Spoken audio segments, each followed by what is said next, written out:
Hello everybody and welcome back to my kitchen. My name is Lynn and I'm going to share with you another recipe for your slow cooker. And today's recipe is chicken curry. I don't know about you, but with lockdown and restrictions, sometimes it's just hard to keep going and get yourself organised.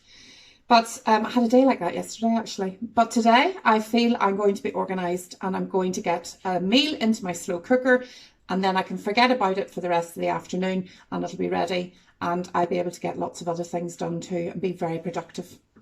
So I have turned on my slow cooker to warm it up.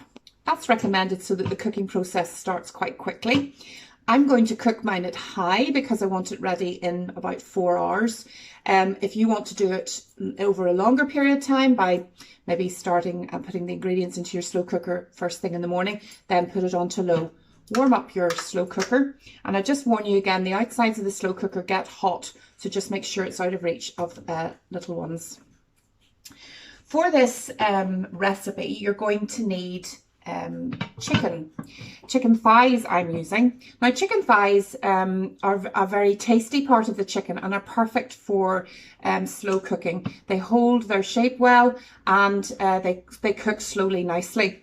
Now I have got skinless and boneless chicken thighs, but if you can only get, or there's a good deal on in the supermarket for chicken thighs with bones in, just use them. Or even if there's chicken legs, use them, and the bones actually will help to add flavour to your recipe.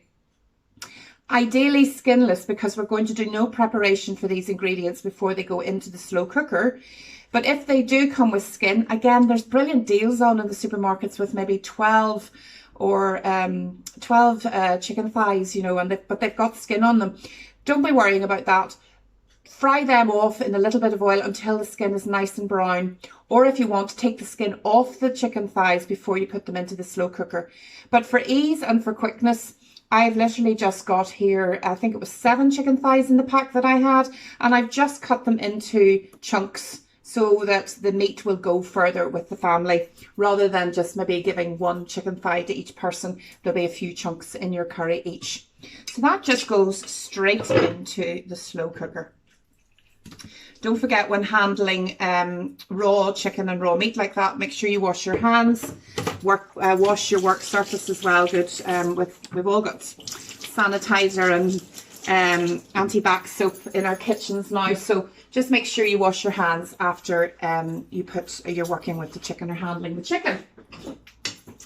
So the other ingredients that I have are 2 onions, which again I've just chopped. Whoops-a-daisies.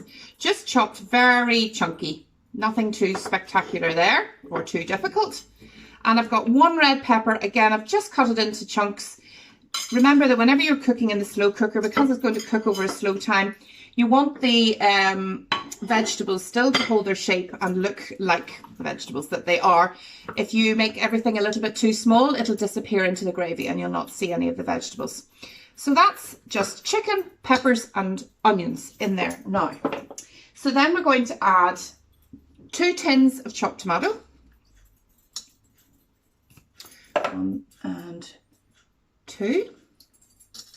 We're going to add a little bit of garlic puree. Oh, mine's in a jar, but yours possibly in a tube. So I'm going to put in a wee teaspoon of tomato puree. Not tomato puree, sorry, garlic puree. Then the curry. So I've got a mild curry powder, if you can see that. Is it shining a wee bit? But mild curry powder. And I am going to add, this is a new pot, so it hasn't been opened. I'm going to add 2 to 3 teaspoons of curry powder in at this stage. Now, if you're seasoned curry eaters, you can add more curry powder as you like. But if you're wanting to feed the whole family and cater to different taste buds from kids and adults, you know, together, start off mild and then you can always add a little bit more curry powder at a later stage. I'm going to add just a little bit of salt and pepper at this stage. And you can add more later on. And then I've got 2 stock cubes made up in boiling water, 250 mils of boiling water, and I'm going to pour that over the top. There we go. I'm going to give that all a stir. And that is it. That's all you have to do. How easy is that? I mean, really, really super duper easy. Now, I get you to see it if I bring the camera over and you can see into the pot. Whoops, there we go. So we've got the chicken and the vegetables, the tomatoes and the stock. Now you can see there's just enough liquid to cover the top of the ingredients. You don't want any more liquid than that. That looks just perfect. With 2 tins of tomatoes and your stock cube in, you've got enough liquid in there for it to cook. So I'm going to put the lid on that and I will leave that to cook for 4 hours in my case. It can be anything up to 6 to 8 if you're going on the low temperature to cook. But I want to just talk to you about a couple of other things that you could think about putting into this recipe. This is a basic curry recipe, and all the recipes I'm sharing with you are basic recipes, but they can be augmented, they can be doubled up, they can be worked with so that you can have more of a meal for your family if you want to. So I have a quarter of a white cabbage left in my fridge. I also have a bit of a sad little bit of cauliflower left in my fridge, and I'm actually just going to chop those up and put them into the curry, and that will bulk it up, and it'll also add some more vegetables to your curry. And that's important, that we are trying to eat more vegetables and get our kids to try and eat some more vegetables, and in a nice curry sauce, good way to eat vegetables. So let me just get my knife. Now the other thing is just to look at is if you go to the freezer section in the supermarkets, you will find you can get red peppers already chopped and ready to roll, and you can add those frozen red peppers, you can add those into curries if you don't want to use fresh, or if you just want to have those in the freezer to augment things. There's things like butternut squash, sweet potato. Sweet potato is fantastic, and so is butternut squash in a curry. Really, really lovely. Looks like carrots, so kids probably wouldn't notice any difference. Carrot, perfectly fine to put in. So what I'm saying is that this is a basic recipe that you can work with and play with as you like, and you can make it your own, which is really quite exciting. You can make it your own family recipe. My family recipe for curry. So I'm just then going to chop my cabbage into chunks as well, and cut the cauliflower down into chunks. And you know, if you don't have these wee bits and pieces floating around, a tin of sweet corn. I might even later on add a tin of chickpeas in later on. You know, use what your family like. Tinned vegetables are fantastic for augmenting stews and stuff, and so are frozen. And don't be afraid to use frozen vegetables. They're handy to have in the freezer. They're easy to use. You don't need to do any preparation. They're already chopped for you. So I'm just going to add in the cauliflower and the cabbage. Give it a good stir. And I would say I probably need to add a little bit more curry powder because I've got a few more ingredients in there. And a wee bit more water maybe, just to bring the liquid up over the extra ingredients. So this is the wee tip for whenever you're making recipes in the slow cooker. You know, you can add things to it and really make it work for you. So I've got my kettle here and I'm just going to add a little bit more water just to cover the top of the cauliflower and cabbage that I've added in, because that's lovely. And what I'll do is I'll taste it about half an hour before the finished cooking time, and that's the perfect time to be putting on the rice that you want to serve with it. Or if you don't want to serve rice, you maybe want to serve chips or garlic bread or something like that, then that's a good time to check it and put those on. So in the meantime, I'm going to put the lid on and I'm going to forget about it and get on with all those things that I didn't do yesterday. See you later. Well, welcome back. It's about 4 hours since I was speaking to you last, and as usual, the smell in the house is lovely, lovely smell of curry. The pot has been bubbling away, and we'll just have a wee look inside here and see what it's looking like. Let's have a wee look. So you can see it bubbling around the edges. Now, as you know, I added the wee bits of extra cauliflower and cabbage into that, but your basic recipe won't have that. But if you press the chicken against the side of the pot, you'll find that it's nice and tender and falling apart. and all the vegetables are nice and soft. Now what I'm going to do, okay, steaming up my glasses and the camera, so it's nice and hot.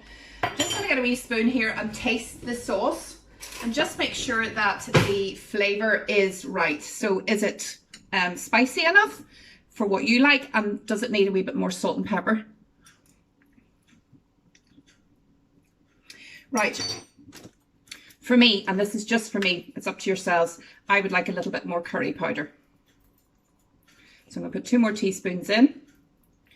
And then I'm going to give it a good stir, and I'd also like a wee bit more salt actually as well. So a little bit more salt. There we go. And I'm going to give it a good stir and let it just then cook for another half hour. And in the meantime, while that's happening, I'm going to cook some rice to go with my curry. So hopefully that's going to be a little spicier than it was, but it does smell good and looks good. So I'll come back to you in half an hour when I've got my rice cooked, and this should be finished by then. So the rice is cooked, and I've given this another half hour in the pot just to cook in the curry powder that I added, just to let that all develop. And I'm just going to serve it up beside the rice. Now this is definitely enough for 4, if not more. And if you've augmented it with more vegetables and things, it'll definitely go further. And you know from previous videos that you can just freeze it down in Chinese containers, Tupperwares. I was going to say, depending on the size of your family, you know, portion it up into 4 and stuff, but sometimes I find it better to portion it up in sort of to 1 or 2 portions at a time, because then if maybe you don't need a meal for everybody at once, you can use as many as you want depending. So this looks and smells gorgeous. I'm just going to bring the camera over and see if I can get you to see it. Looks lovely, doesn't it? Lovely colour, lovely smell of curry and nice rice. Now obviously you can serve that with chips or naan bread or flatbreads or any of those sort of things as well if you want. Maybe even a bit of mango chutney if you're wanting to really push the boat out, but lovely, easy recipe. I'm going to put a bit of parsley on just to make it look pretty, but that's totally unnecessary. Just happened to be growing it in the garden, so it looks very photogenic. So it's a very easy, straightforward recipe with little or no preparation really, a little bit of chopping of your onion and your pepper, and all into the pot at once and leave it until you need it. And I really think those are some of the best recipes for the slow cooker. So enjoy your curry. Maybe you can have that on Saturday night with the family in front of some favourite movie or TV programme. Instead of getting the carry out, and just show them you're just as able to make curry as the rest, and enjoy the recipe. And I'll see you soon with another recipe for your slow cooker.